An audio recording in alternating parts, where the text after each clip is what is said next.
Darius nestabdo. Darius kursuoja su platforma kursuok.lt. Tai nacionalinė švietimo platforma skirta suaugusiems, norintiems tobulinti profesinės ir asmeninės kompetencijas. Prie asmeninės paskyros prisijungti galite tik asmeniškai. Tokiu būdu iš pradžių esate identifikuojami, o vėliau per sąsajas su valstybės registrais patikrinama, ar atitinkate finansavimui gauti keliamus reikalavimus.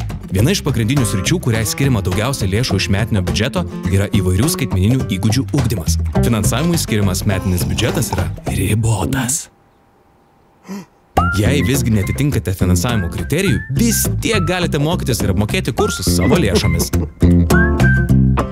Vieno langelio principų veikiančioje švietimo platformoje siūlomos įvairių sričių ir trukmės mokymų programos. Jų skaičius nuolat auga. Turbūt jums rūpi ir tai, kaip užtikrinama mokymų kokybė. Kad patektų į kursuok sistemą, mokymų programos turi atitikti nustatytus reikalavimus, o jau vykstant mokymams atliekamos ir patikros. Tikėjai taip pat pateikite detalų kurso aprašymą, su kuriuo turėtumėte nuodugniai susipažinti. Programos turinys, reikalavimai dalyviams, trukmė ir tvarkaraščiai – visa informacija prieinama dar neužsiregistravus. O iškilus klausimams dėl programų turinio, galite susisiekti su mokymo organizatoriais jų nurodytais kontaktais. Mokymus rinkitės atsakingai ir įvertinkite, ar esate nusiteikę mokytis iki galo. Tai labai svarbu, nes...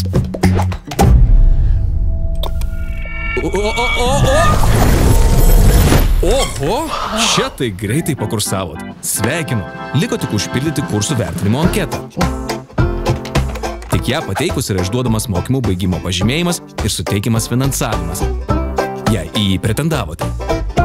Atsiliepimai ir dalyvių vertinimai matomi viešai.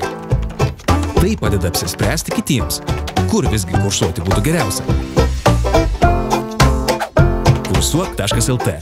Naujų įgūdžių.